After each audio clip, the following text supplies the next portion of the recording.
ओला जवळ्याच्या वड्या तुम्ही पाहू शकता, आतून फार छान शिजलेली आहे आणि चवीलाही अतिशय उत्कृष्ट खमंग। चला तर मग पाहून घेऊया, पण तत्पूर्वी तुमचे स्वागत आहे माझे यूट्यूब चॅनल पनवेल फूड फिएस्टामध्ये। वन मोर बाईट आणि चला रेसिपीला सुरुवात करूया। सर्वप्रथम मी येथे 1 वाटी ओला जवळा घेतलेला आहे।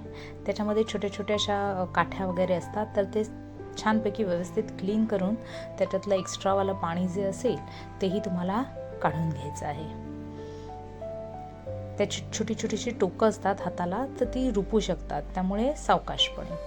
आता यामध्ये 1 चमचा हिरवी मिरची आणि 2 चमचे आलं लसूण पेस्ट घालून घेतलेली आहे।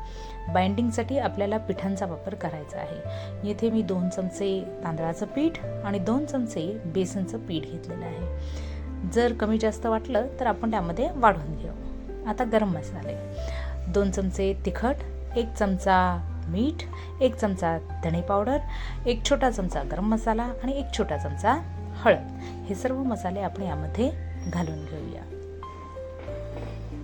आणि आता पुढे त्याच्यामध्ये आपल्याला भरपूर सारी कोथिंबीर घालून घ्यायची आहे। कोथिंबीर भरपूर सारी घाला, जेणेकरून तो जवळाचा जो वास आहे तो कमी येईल। आणि शेवटला 1 लिंबाचा रस।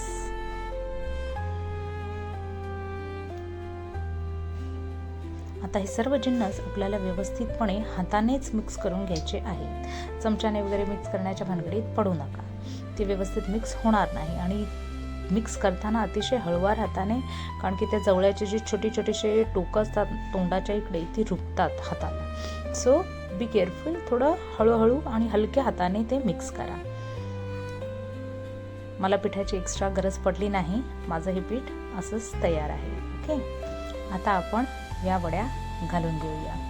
येथे मी पॅनमध्ये 2 पळ्या तेल घालून घेतलेलं आहे। अतिशय गॅसची फ्लेम ही एकदम छोटी ठेवायची आहे। लो फ्लेमवर ह्या सगळ्या वड्या आपल्याला पहिले घालून घ्यायच्या आहेत। लिंबा एवढा गोळा घेतला आणि त्याच्या पातळ पातळ अशा आपण वड्या थापून घेतलेल्या आहेत। आता एक एक करून या वड्या आपण या तेलामध्ये सोडून घेऊया।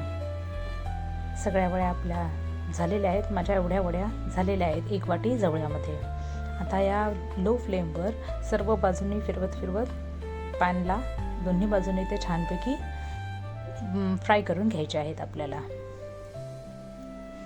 अतिशय छान आणि सुंदर वास सुटलेला आहे, मस्त। आता या एका बाजूने झालेल्या आहेत, मी एका पलटून घेते।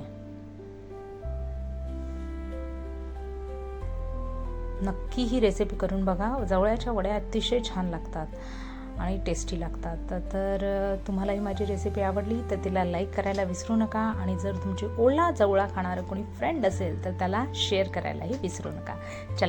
चॅनलवर जर नवीन असाल तर सबस्क्राईब करायलाही विसरू नका। आता या रेडी आहेत, आता सर्व करून घेऊया। टेस्टी खमंग ओल्या जवळ्याच्या वड्या। Thanks for watching.